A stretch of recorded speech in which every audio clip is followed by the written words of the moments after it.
Let's start with some questions about the meaning of elements in still life paintings. Let's start easy. Do you know why a skull was included in this still life? And the meaning of the timepiece? And the clock? The answer is that they all refer to the transience of life. People only have a limited time on Earth. Our time is slowly running out and eventually we will die, as our life on Earth is only temporary. And what about the meaning of the candle, the globe, the playing cards and the coins? And why does this work contain a beautiful shell? And what is the idea behind the upside down wine glass? If you want to learn the answers to these questions, you may like this video, as we will unravel the meaning of so-called Vanitas paintings. And if you already know all the answers, I'm sure there are enough details you can pick up from this video. Vanitas comes from the Latin word for vanity, but it has even deeper roots going back to the Old Testament, to the book of Ecclesiastes, where in the first chapter is written, "All is vanity. What does man gain by all the toil at which he toils under the sun?" It basically means that all our earthly efforts, except our faith, are futile in the long term. Vanitas is an art genre full of symbolism.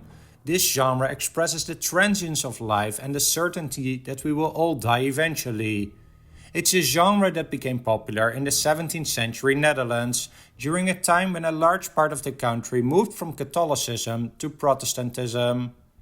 And whereas the Catholic Church was the biggest commissioner of art before, artists now had to become innovative and try to sell their paintings directly to Protestant people.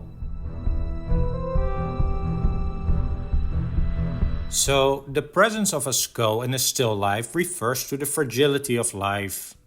But there is some variation on how the skull has been depicted. In this 17th century still life by an unknown Flemish artist, you can see a broken skull, which is an even stronger reference to death. In this context, it was a specific reference to the life of King Charles I, who was beheaded at the age of 44. And while some skulls appear more broken than others, most still life paintings already show an incomplete skull with the jawbones missing at the bottom. Or others clearly show the broken bones and skulls, like the Dutch artist Albert van der Schoor. And in this still life by Peter Klaas, you can see that the middle teeth are missing as well, another more explicit way to say that life can be short. And while I mentioned earlier that the Vanitas was particularly popular in the Netherlands, it was also painted in other countries, like Belgium, Spain and France, like this work from around 1645 by Jacques Linard, showing the skull and a book, perhaps the Bible, to which we get in a little bit. But to not only tell the negatives, the skull can also represent the transition from death to resurrection. In line with the Vanitas theme, there are other ways in which the transience of life is expressed, and often multiple such items are combined, like the presence of a skull, a timepiece and an unlit candle. Vincent van Gogh made several still life paintings with an open Bible and a candle. He painted them shortly after the death of his father, and it is significant that the candle here is unlit, because that is a traditional reference to death and the shortness of life. The idea is simple: the longer a candle burns, the smaller it gets, until it is burned completely.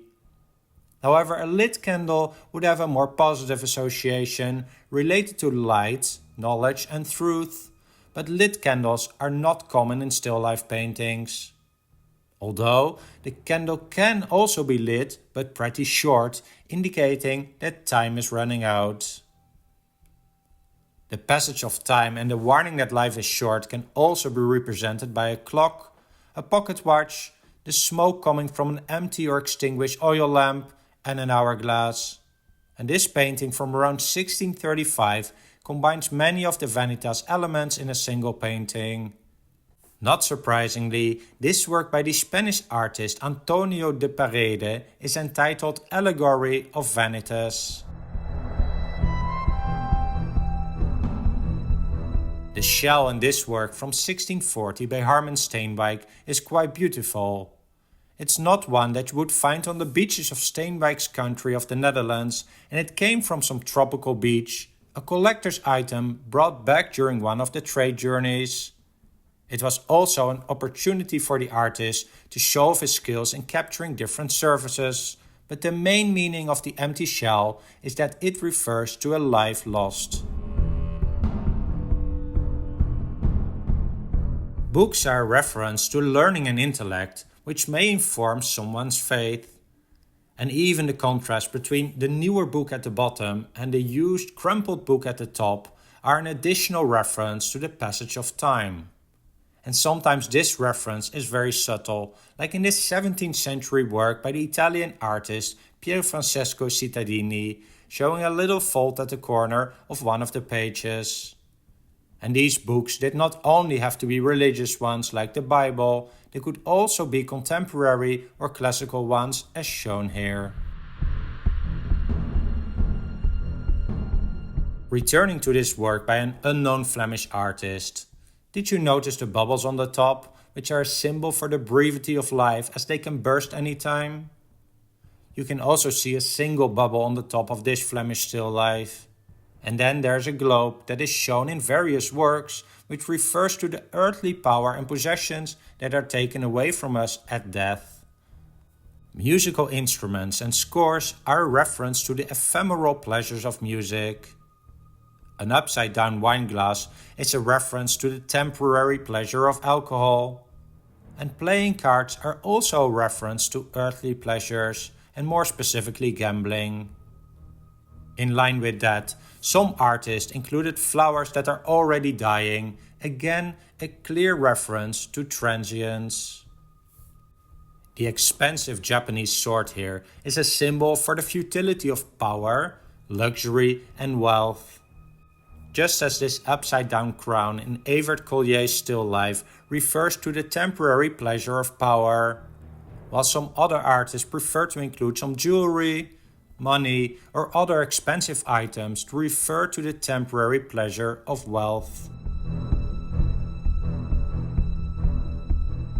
Some artists also included some compositional clues in Vanitas paintings, like in this asymmetric composition in Steenwijk's painting, where the presence of material things is contrasted with the emptiness of the composition on the left.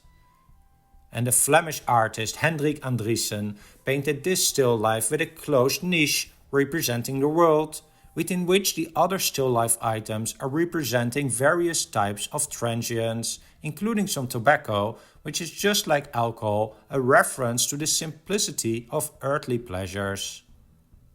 But in this painting you can also see a rose, which may have been a positive reference to the resurrection of Jesus. And here's a work by Cornelis Gijsbrechts, showing how the top right corner of the canvas has come loose from the support, symbolizing that even the painter's canvas is fragile and impermanent. Well, I hope you found this discussion interesting. For many of the works shown today, it may be hard to imagine why someone wants to have them on their wall today, but back in the 17th century, these works were quite popular.